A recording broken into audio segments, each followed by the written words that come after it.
sou professora de História. Atualmente faço mestrado em História pela Universidade Federal de Pernambuco. E, antes de começar o vídeo efetivamente, eu gostaria de dizer que eu estou muito feliz, porque esse é o nosso primeiro vídeo do canal. Então, esse canal, ele vai falar um pouquinho sobre história, vida acadêmica, literatura e tudo que compõe a nossa vida intelectualmente. E pensando nisso, eu tive a ideia de trazer um vídeo que eu gostaria muito de ter assistido antes do meu ingresso no mestrado, certo? Que é 10 dicas sobre como ingressar no tão sonhado mestrado na Universidade Federal. Então, aproveita para se inscrever no canal e fica aqui comigo, certo? Então, dica número 1. Construa o seu currículo antes mesmo do edital sair durante a sua graduação. Ju, por que isso é importante? Porque muitas vezes as pessoas esperam o edital sair para começar a desenvolver coisas que poderiam ser aprimoradas no decorrer da graduação. O que pode te ajudar na maioria dos programas? Levando em consideração que cada programa tem uma espécie de barema e que isso pode ser variável, ok? Primeira coisa, você pode participar de monitorias. O que são as monitorias? Basicamente, uma espécie de programa interno que faz com que o aluno participe das disciplinas como uma espécie de ouvinte e partícipe também das próprias disciplinas da graduação. E aí você vai ajudar os professores, auxiliar no que necessário e conta também como certificação. Participe da iniciação científica, caso você possa.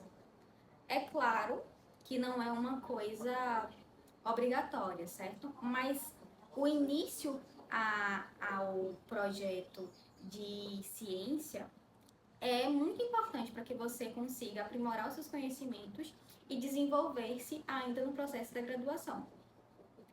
E nós chamamos esse programa geralmente de PIBIC, que é exatamente esse processo de início à pesquisa acadêmica efetiva, certo? E aí, geralmente, você entra em contato com o professor, ele escreve o projeto e você consegue desenvolver esse projeto ainda na graduação, que faz com que você tenha mais facilidade até mesmo na sua produção do TCC, posteriormente, e também faz com que você tenha uma bagagem elementar para quando você for escrever o seu projeto e se inscrever aí no programa de mestrado que você desejar. Participe dos eventos, não só para apresentar a sua pesquisa quando você estiver no processo de escrita de pesquisa, mas como ouvinte também. É importante para que você faça contatos com os professores, para que você conheça várias áreas, e é indispensável para a sua formação enquanto historiador, historiadora no nosso caso, sendo historiadores ou historiadoras, mas também nas várias outras áreas, ok? Além disso, você pode também participar de programas de iniciação à docência, principalmente nos mestrados voltados para a educação. Isso é muito contado, porque você vai ter uma experiência em sala de aula, com a residência pedagógica, por exemplo, inclusive, você consegue dar aulas, experimentar um pouco do que seria ser professor de fato. E no caso do PIBID, você vai ali auxiliar o professor de alguma maneira, interagir em sala, mas não são todos os programas, por exemplo, que permitem que você dê uma aula efetivamente. Vai depender, mais uma vez, do programa. Mas é indispensável que você construa esse currículo ainda durante a graduação. Ju, não consegui fazer isso durante a graduação. Acabou para mim de forma nenhuma. Inclusive, tem alguns programas específicos que esse currículo, ele não é excludente, ele não impede que você se inscreva e que você concorra à vaga no mestrado. Mas, claro, se você puder fazer, é muito importante, porque vai fazer com que você saia na frente nesse processo seletivo. Na maioria deles, na verdade. Ok. Dica número 2. Conheça o programa para o qual você pretende se candidatar. Procure, vá atrás de estudantes anteriores, certo? Dos professores que participam, dos docentes que participam desse programa, das linhas de pesquisa, e tente construir um projeto que se adeque a um professor específico, a uma linha de pesquisa específica. Porque se você fizer um projeto de mestrado ou um projeto de doutorado, por exemplo, generalizante, que não converse com a linha de pesquisa, muito dificilmente essa linha de pesquisa vai aceitar o seu projeto de mestrado ou o seu projeto de doutorado, certo? É importante também, por exemplo, que você pesquise o Lattes dos professores, que você consiga ter o máximo de informações possível. Como que você pode fazer isso? Você pode entrar no site da universidade, você pode procurar também editais anteriores e você pode, inclusive, entrar em contato com professores por e-mail ou então com discentes egressos, que são os estudantes que já passaram por aquela universidade e já conseguiram desenvolver aí os seus projetos e defender. Ok. Dica número 3. Essa parece muito óbvia, mas o óbvio precisa ser dito às vezes. Leia o edital com atenção. Se atente aos cronogramas, se atente às documentações de inscrição, às documentações de matrícula, aos prazos, mas principalmente aos baremas, o que você precisa fazer para pontuar. Antes de construir o seu projeto, inclusive, é importante que você olhe o edital para você saber o que aquele programa cobra, né, para você já construir o seu projeto de acordo com os baremas do programa. E isso faz com que você não perca ponto por besteira, né? Por não ter se preparado antes. É muito importante que você leia o edital e você leia o edital com atenção. Imprime o edital.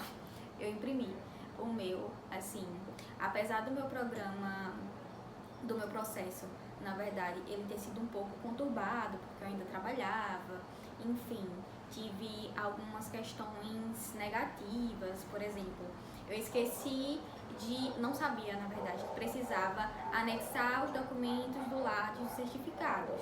E aí eu tive um problema com isso, porque acabou que eu pontuei bem menos do que eu precisaria pontuar, do que eu queria pontuar, sonhava em pontuar, justamente porque não prestei atenção ao edital. Mas vocês não vão cometer esse erro, porque vocês vão aprender aqui com os erros da querida, certo? Para não fazer igual. Dica número 4. Invista em um outro idioma. A maioria dos programas pedem uma prova de proficiência. E essa prova geralmente é uma prova de tradução ou de interpretação. E você vai precisar, assim, de fato, necessariamente, dominar ou pelo menos ter uma questão básica em uma outra linguagem. Geralmente, eles disponibilizam o inglês, o espanhol e o francês. Procura uma das três que você tenha mais afinidade e tenta aí se especializar. Ah, Ju, não sei inglês, odeio espanhol, não sei francês. Enfim, alguns programas específicos solicitam somente a prova de proficiência que você pode fazer para além do processo específico do programa. Você pode, por exemplo, chegar lá e apresentar um certificado. Mas é importante não confiar nisso, porque não são todos os programas que permitem, certo? E é mais comum, na verdade, que eles peçam de fato essa prova.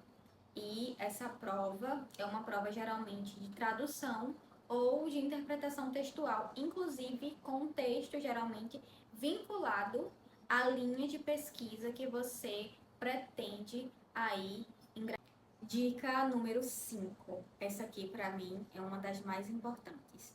Eu encontrei esse livro já no processo de escrita da dissertação e ele teria me ajudado infinitamente. Assim, Carta de uma Orientadora, da Débora Diniz. Gente, é indispensável que vocês tenham acesso a esse livro, porque ela vai simplesmente falar sobre como que é a vida acadêmica. Ela vai dar dicas de como você fazer, por exemplo, o seu projeto de pesquisa, de como você entrar em contato com o seu futuro orientador, de como você ser, de fato, um pesquisador melhor, certo? E o mestrado, ele vai, de fato, exigir que a gente consiga desenvolver certas habilidades que ela vai nos ajudar aqui no decorrer desse livro. Seria muito legal se vocês puderem, né, e quiserem partilhar dessa leitura. Eu teria amado ter encontrado ele na graduação, mas infelizmente me deparei com ele somente depois de já ter passado por todo o processo de seleção do mestrado. Teria ajudado muito a minha. Dica número 6. Essa já está um pouco distribuída nas anteriores, mas eu preciso reforçar também. Participem dos congressos e dos eventos. No nosso campo, por exemplo, nós temos eventos na história que são periódicos, certo? Nós temos AMPU, participa da AMPU. A universidade vai organizar uma semana universitária, participa da semana universitária. Tem a opção de apresentar o pôster com o meu projeto, participa. Tanto porque você vai conseguir conversar, dialogar com outros professores, com outros profissionais da sua área, e você vai aparecer aí para essas pessoas, como também para o seu próprio desenvolvimento acadêmico, né? Você vai aprender a lidar com críticas, vai aprender a diferenciar, por exemplo, uma crítica pessoal de uma crítica da sua pesquisa, e é importante para você criar um pouquinho de tato aí dentro desse campo, que é um pouquinho desafiador, certo? E dica número 7, essa é indispensável. Todo programa disponibiliza a lista bibliográfica, que são os textos que vão cair, geralmente, na prova dissertativa argumentativa que você vai fazer. É indispensável que vocês leiam os textos, certo? Para que você não só construa uma prova legal, bem fundamentada, com aprofundamento, mas que inclusive você consiga, por exemplo, se estruturar e saber quais autores são comuns à sua linha de pesquisa, quais são abordados, né? É muito importante que você consiga fazer a leitura das referências bibliográficas. Ju, infelizmente o meu PPG quer que eu leia 5 livros, 10 artigos e eu tenho aí 2 meses. Não posso fazer a leitura de todos. Então você vai procurar fazer a leitura do máximo que você conseguir. Porque quanto mais preparado você tiver, melhor você vai se desenvolver aí na sua prova. Inclusive ajuda no sentido da própria ansiedade também, que nós ficamos muito ansiosos durante o período de provas, né? E quanto mais preparado você tiver, melhor você vai se sentir para conseguir. Número 8, faça contatos com os professores. Contatos é diferente de bajulação. Você não precisa ficar enchendo o saco do seu professor, não precisa ficar atrás dele o tempo todo.